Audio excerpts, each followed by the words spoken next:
Welcome back, everyone, to the Global Cash Summit. Today, I have with me Felicia Linsky, an amazing woman. She is a Los Angeles-based award-winning makeup artist and certified mindfulness leadership mentor with nearly 4 decades in film, television, commercial, print, and red carpet work. She bridges creative excellence with executive well-being, helping leaders resolve costly communication breakdowns, disconnection, and burnout. Felicia has earned 3 makeup and hairstyle awards, IATSE Local 706, with 8 additional nominations, plus 8 Emmy nominations for Mad TV, Sunset Beach, and Soap Talk. A speaker, author, and host of Keep Speaking Up podcast, formerly Camp Fifi Uncensored. She delivers individual and group programs that cultivate self leadership, team cohesion, and sustainable performance for executive audiences. Felicia, I'm so thrilled to have you here today as one of our featured speakers for the Global Cash Summit. You are such a radiant light, a transformational artist, award winning Hollywood makeup designer, and a mindfulness healer who bridges beauty, well-being, and leadership in the most profound way. Your talk, Listening to the Whisper for Your Own Well-Being, couldn't be more timely. Mm. In a world that's so noisy and fast-paced, I think we all need that reminder to tune into our inner wisdom and to lead from alignment instead of exhaustion. So welcome, Felicia. It's such a joy to have you here. Wow, Cassandra, honestly, thank you. It's it's an honor to be here. You had me reflecting on what is this, like a Benjamin Button moment where you're just like, oh my God, how did that all happen?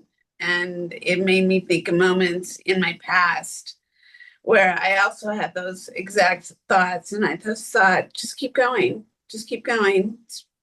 keep showing up. You never Yeah. know what doors are going to open. Well, let's start from the beginning. You lived such a fascinating journey from red carpets and film sets to the deeply transformative work that you're doing today.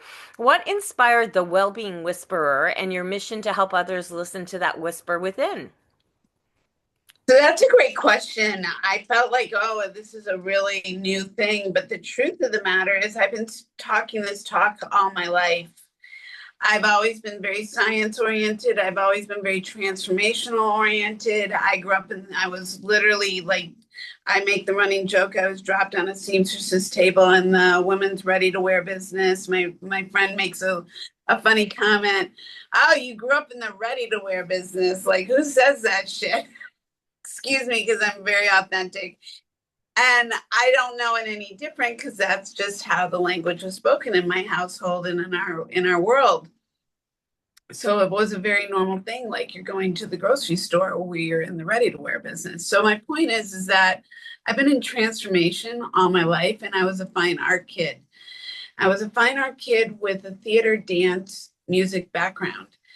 So everything was about creation. Everything was about from an idea, concept to evolution, of manifestation, of becoming.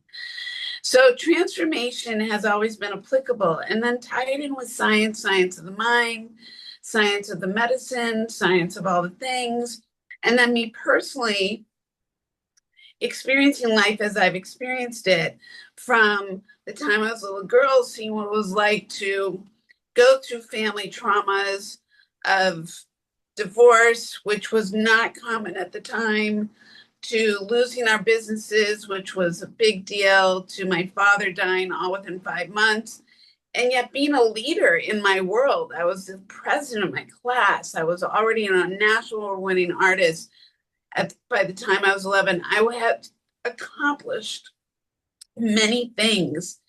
And to your question, all of these little nuggets that built to now where I'm at 5, 6 decades later has been more of those same kind of things where you get up, you do a bunch of accomplishment, then things happen, then you readjust, you dust off, you pivot, you gain your momentum. And it's all been a collective of, I've always been very science oriented. I've always been very arts oriented. I've always been transformational and human touch oriented. And it's all the well being whisper has been an evolution that I think has just been marinating all this time. And now surviving 5 bouts of cancer has, as a high achieving professional woman who sees the gap for high achieving professional women who are putting everyone and everything before their own well being at the cost of not listening to the whisper within, to solving everybody else's problems but ignoring their own, and wondering why it's costing them their health, their wealth, their relationships. Because at some point, something's got to give, and something will give, whether you are driving the train or not. And women who are high achieving, successful leaders as CEOs of their own companies, as CEOs of their households, whether you're in a relationship, not a relationship, you manage lots of relationships, the response is always, I don't have time. Oh, they need me. I can't bow out. There's no, this is not a convenient. And all of that leads to, and how is your well-being? Mm. And most women are too disconnected, too frazzled, too burnt out, too overwhelmed, as rock star, genius, brilliant, gorgeous, delicious inside and out they are really truly at that pinnacle point, and they are more than they realize. Their nervous system is like that, their energy source is like that, and they don't even know how to. They're like, meditate. I don't have time to meditate, but you do have time to take one breath and re-anchor. Mm. Yeah, that's So so. I like literally start with that. I'm like, but you can sit right here and take one breath and realign, right? Mhm. So beautiful, so beautiful. Now, you've worked alongside some of the most visible people in the world, helping them embody confidence in front of millions. How did your Hollywood journey shape your understanding of true radiance and confidence, the kind that comes from the inside out? Yeah, well, I think that that's been a process. I think that that's always been super important to me, consciously, unconsciously. And then I went on this path of being a part of Hollywood. I went on that path to be a part of Hollywood as a performer and as somebody who wanted to direct, as a visionary. I never expected to be behind the scenes, uh, doing people's makeup and hair and helping them create those characters and that evolution. Oh, how ironic. I'm so sorry. I'm not plugged in and I'm traveling and I'm so terribly sorry. We're going to keep going and I'm going to record. I'm so sorry about We're this. gonna let it happen because this is what we do as entrepreneurs. Oh my God, this is absolutely crazy and brilliant all at the same time. Wow. Okay. So anyhow, so in answer to your question, um, I what was the question? I'm so sorry. No, it's Um, okay. We were um, talking about the transforming from the inside out. Okay. Well, really, for those watching who might feel disconnected from their purpose or just running on empty, yeah. what does transformation look like in real life from the inside out? Because you often talk about that. So the inside out to me is an evolution of sorts. It is the being willing to not just go to a gym and do that work. It's also the willingness to do the emotional work, roll up your sleeves and do the psychological work. Roll up your sleeves and know that what we're presented in the world looks really good, but it all takes work. And what I find is that most people don't want to do the work. They Mm. want the results, they want the benefits. They don't want to do the work. And the work is where the shift happens. Mhm. The work is where the growth occurs, where the opportunities present, and where then the living sculpture is sculpted. Mm-hmm. But it takes that willingness, because everybody loves looking from the outside in and going, oh, I want what they have, or I want what they created. But are you willing to do the work? That's the question I ask. Mm-hmm. Because there lies the difference in, like, when you see a leading actor or you see an athlete and you see them winning, what got them there? Mm-hmm. Well, some of it is timing, some of it's good fortune, and some of it is perseverance, and a lot of it is a lot of hard ass work. Mm-hmm. Yeah. And a lot of it, I'm just going to close my door. And again, I'm so sorry about that. But Okay. a lot of it, You can handle a it. lot of it, a lot of it is about the willingness to show up authentically and knowing it is a journey versus an end game. Mm-hmm. Life is not an end game. The end game is you stop breathing, that's it. The journey of transformation inside and out to your, and when I talk about feeling good from the inside out and the outside in, being the leading woman of your life or the leading man of your life is a whole inside outside job. That's like you can set these points of goals and these things that you want to reach, and then they're like in categories: mind, body, spirit, Mm-hmm. mind, body, spirit, career, relationships.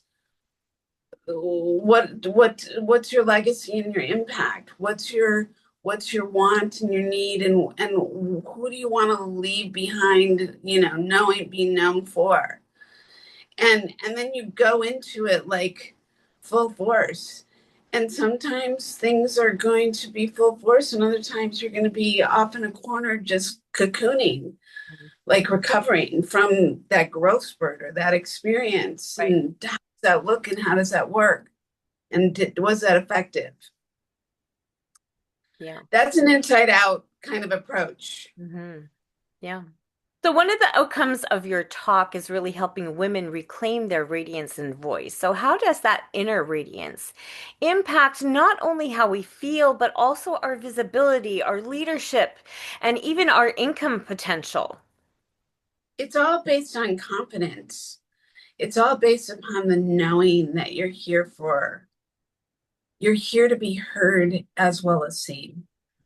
See, women are visually delicious beings, right?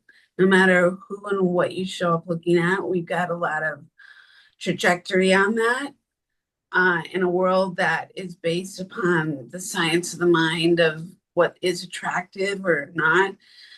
And we're also in a culture or worlds that women speaking up isn't always safe, Mm-hmm. isn't always welcome, or goes through these ebbs and flows.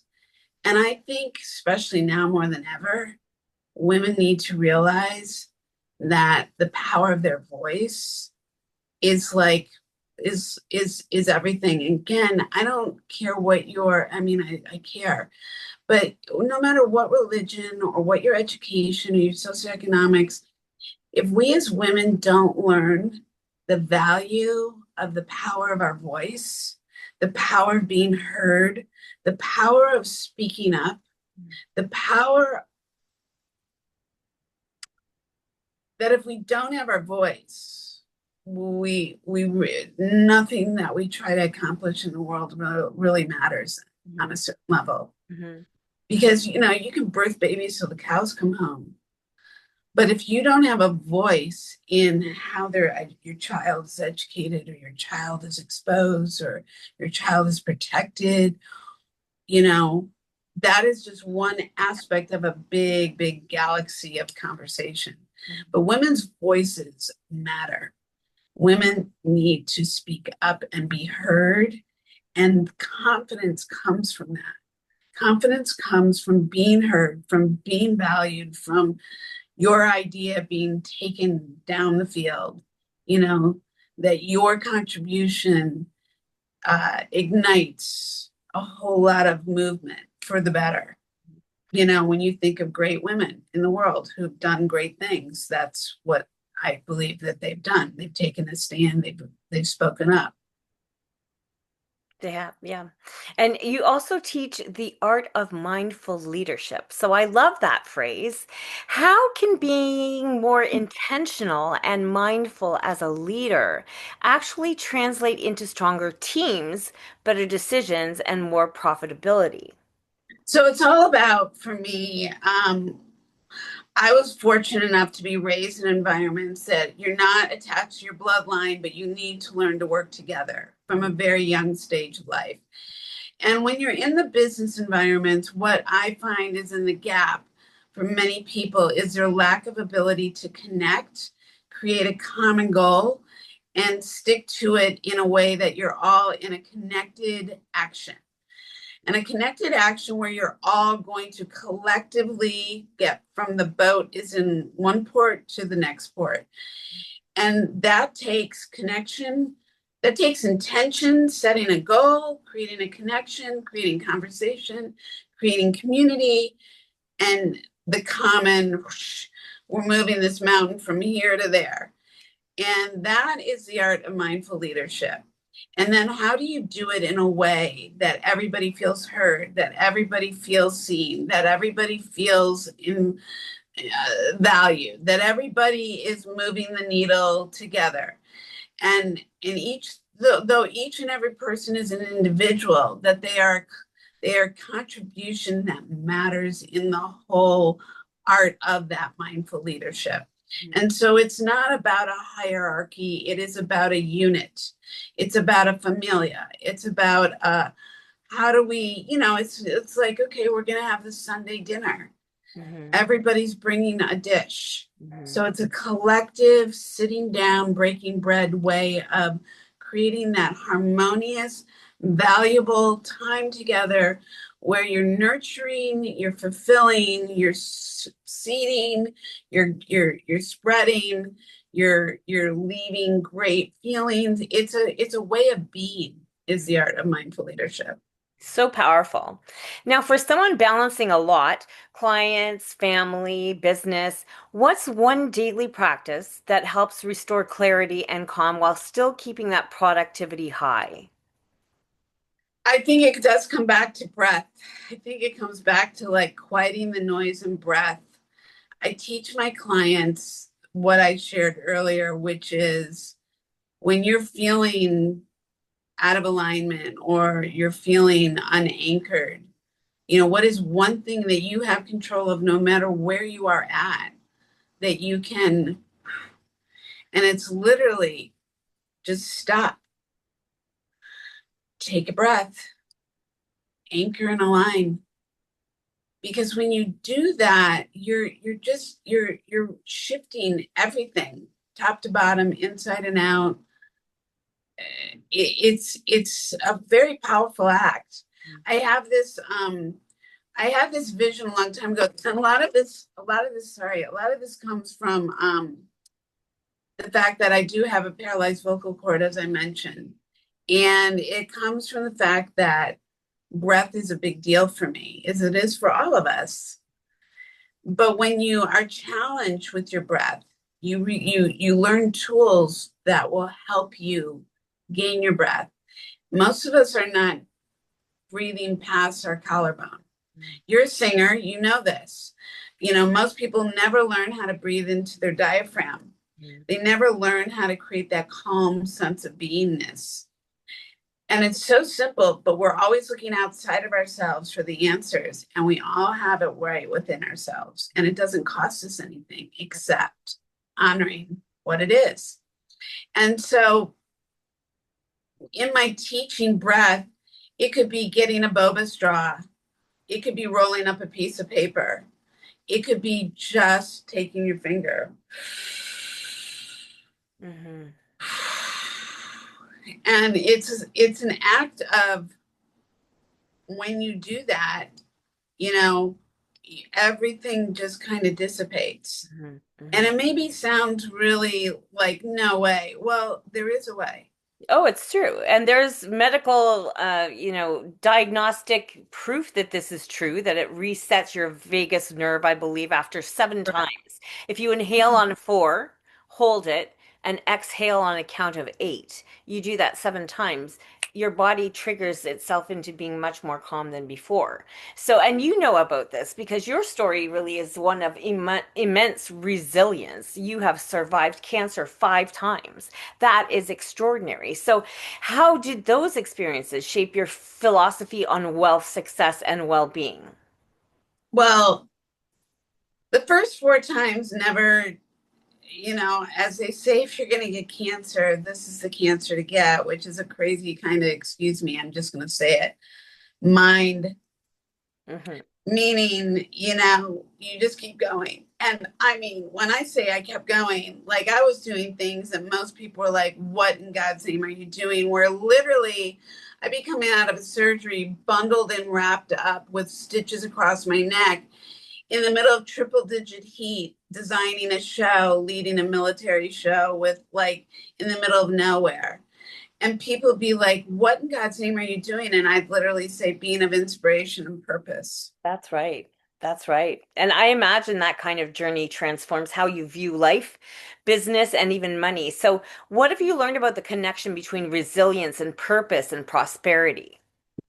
Well, I think that there's a lot of fine lines and all of that. I think that it can be like, I think there's inspiration. I think that I truly do come from a place of that is what how I lead is intentionally to be an inspiration. But I also do believe that I have not like gone through life going, oh, I'm consciously going to be of inspiration. But I think that there is a part of me that has always actually been of that nature.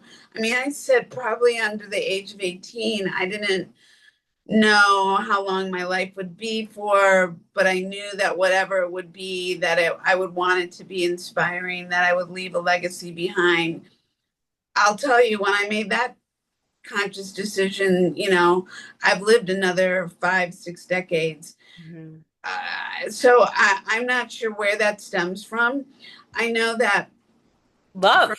I really think love. well, I Really. definitely think, And yeah, knowing you, your generosity, your love, your spirit is one of generosity, kindness, and love and respect. And I think really, I'm not surprised by what you're telling me because I believe that, service, even for myself, whenever we're going through our own storms, it's through service to other people that make it so it's so much easier to stop worrying about me, me, me, me, me, what I'm going through, my pains, my struggles, when I get to serve you and I get to, pour my love into you. And, I did that when my mom passed. I never missed one single client appointment. I never missed one single day of work.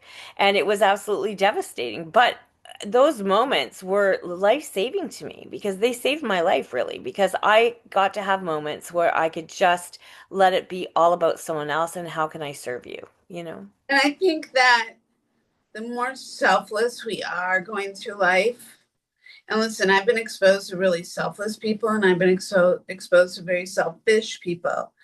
And I can honestly tell you that you need to find and strike a balance. There is good selfish, and then there's negative selfish in my book. There is the selfish that's so narcissistic it will suck the life out of a room. That is not the world that I choose to live in. I've been around a lot of that. I don't feel that there's anything good that comes out of that other than to realize that's not the way you want to live your life or be around that kind of energy.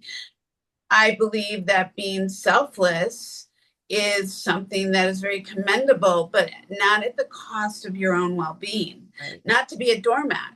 And though those are the things that within my world I talk about because, you know, you're going to go through life as a student or a teacher, and you're going to go through life either, leading by an example or you're going to be a terror of damage. And I choose to be a leading by example of what not to do versus what to do. or to do it the best way I know how.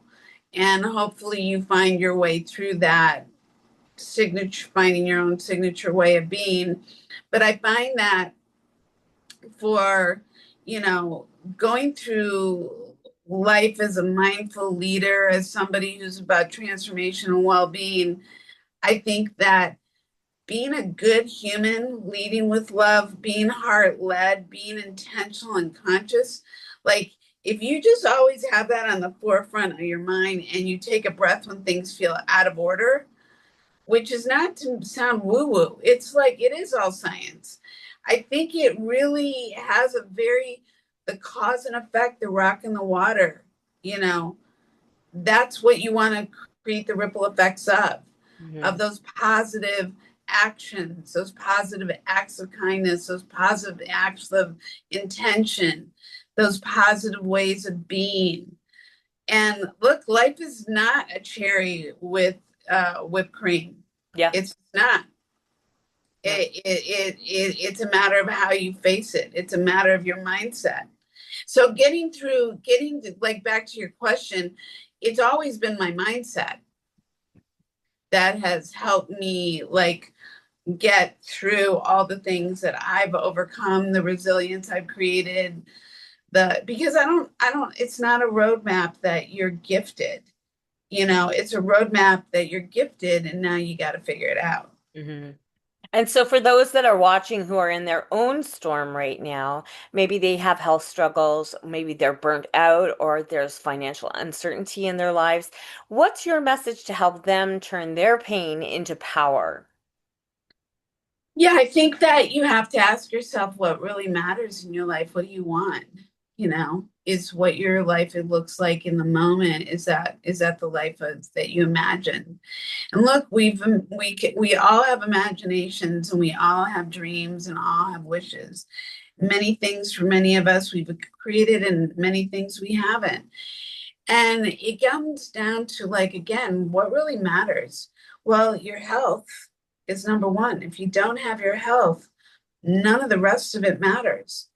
And yet you also have to be able to fiscally manage your life, your lifestyle to live the life of your dreams. Does that mean with a tiara on your head? Well, that could be, you know, that can be important to some, and others, it's just an imaginative kind of a thing.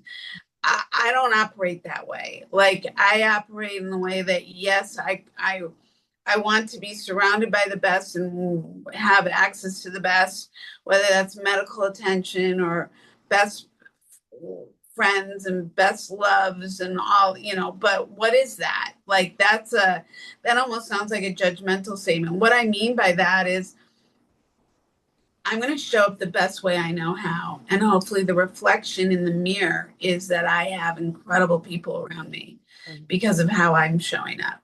Right. And so it really comes down to, again, everything to me starts right here. This is your strongest organ. So with the pain that you're going through, the challenge, the life moments that you're going through, you have to come back to this core device, this Mhm. organ, and really anchor in the, you know, okay, this is what I know. Now where do I want to drive this car? Right. Now, you've taken everything you've learned, you've built it into such a purposeful brand, the Well-Being Whisperer. Tell us about your RISE method. What does it stand for, and how does it help women reclaim confidence and clarity in both business and in life? Yeah, the rice method, you know, for me, it's about meeting my clients where they're at.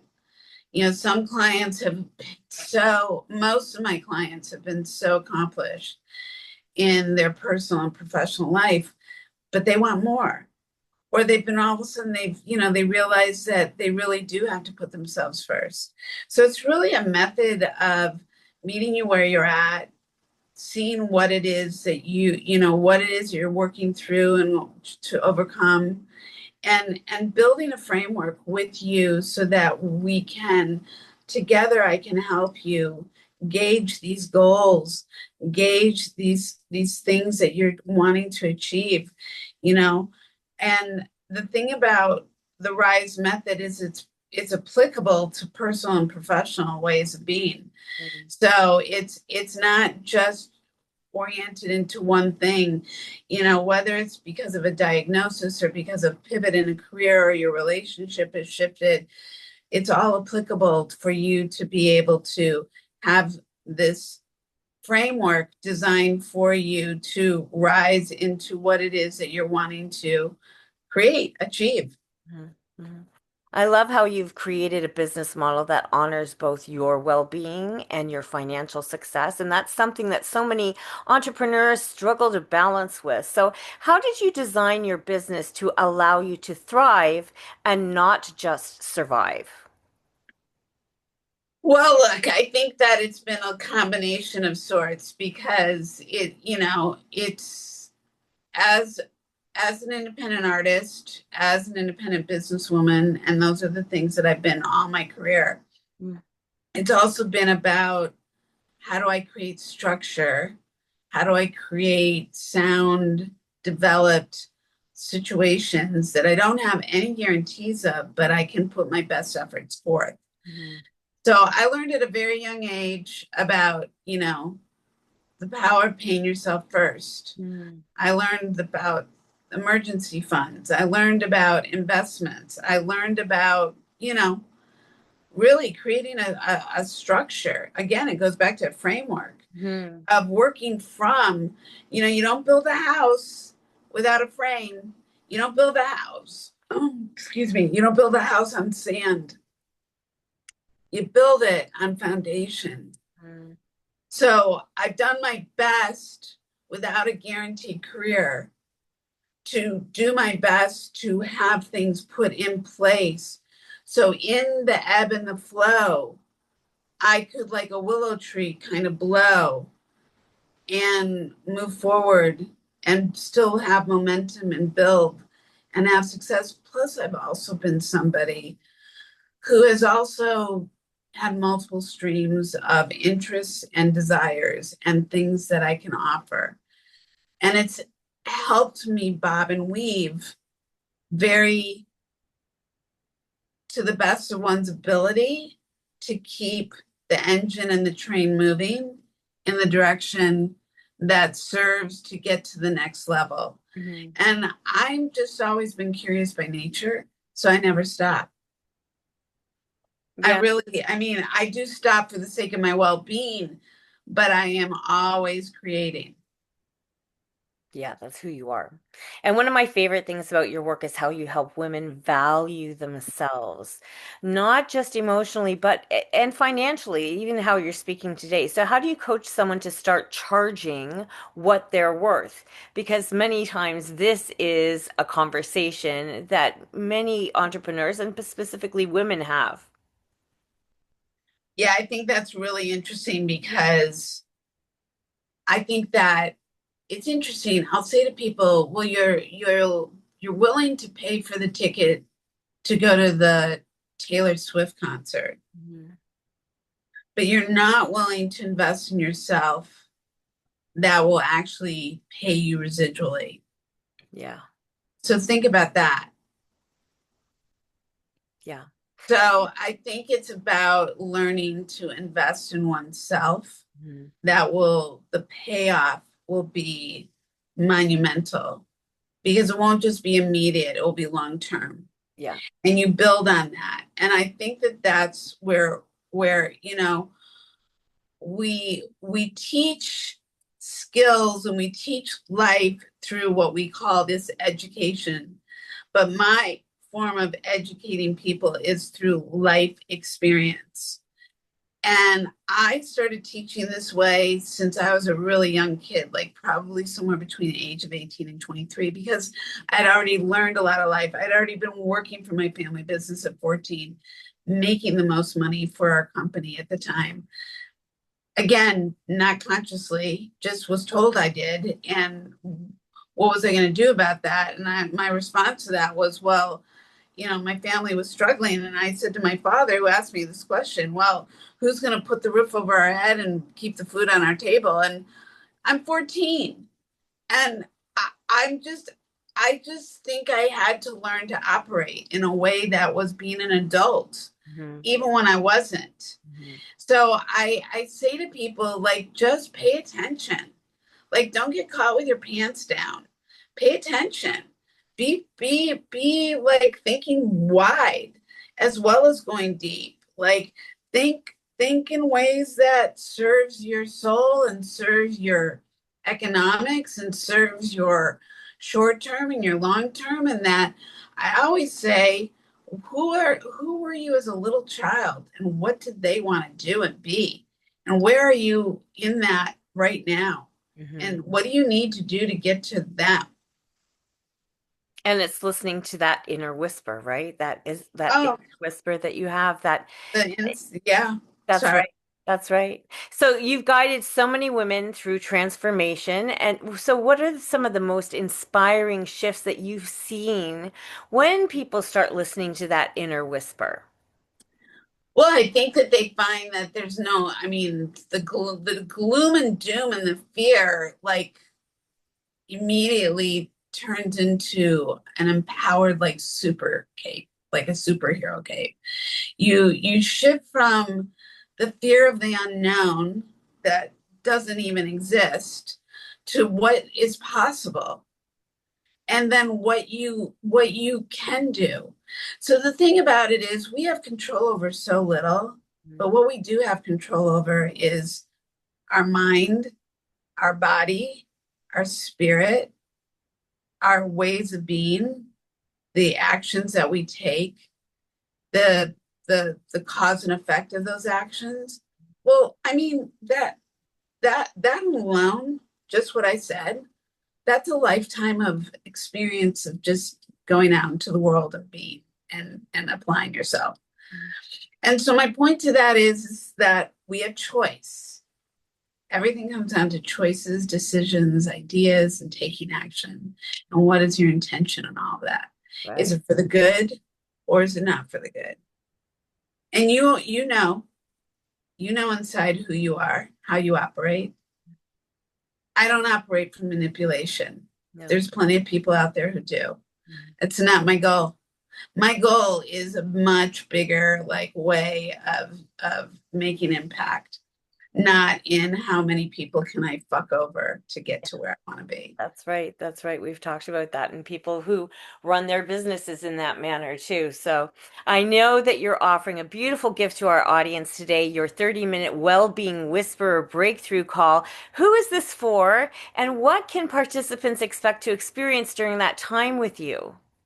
Yeah, so the 30-minute discovery call is an opportunity for you and I to talk one-on-one, hear where you're at, hear what it is that you're going through, experiencing, what you want to work on, and see if it's something that I am able to actually help guide you. And as a mindful intuitive, and as somebody who's lived a lot of life, there aren't too many circumstances I haven't really been able to not effectively guide somebody. I don't even know half the time how the information downloads, it just does. And so what happens in that 30 minutes is, we'll come through it with an opportunity for me to give you an opportunity of something to work on and to see also if you liked what you heard and you want to continue to further work together. And from there, we get to make that decision if that's a good fit. And that's what we do. Yeah, yeah. So before we close, if you could leave everyone watching with one message about redefining wealth, radiance, and freedom, what would that message be? My message would be that you're not here to play small. You're here to be a bright, shining star. And life is an evolution of shifts.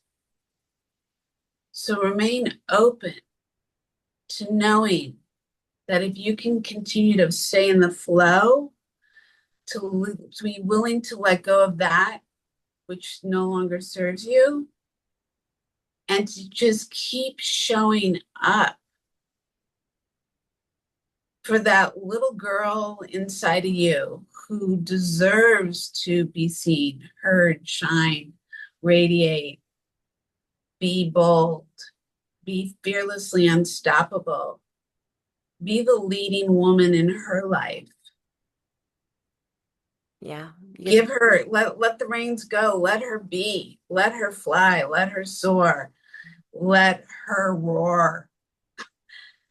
And I got you because I'm here to celebrate you.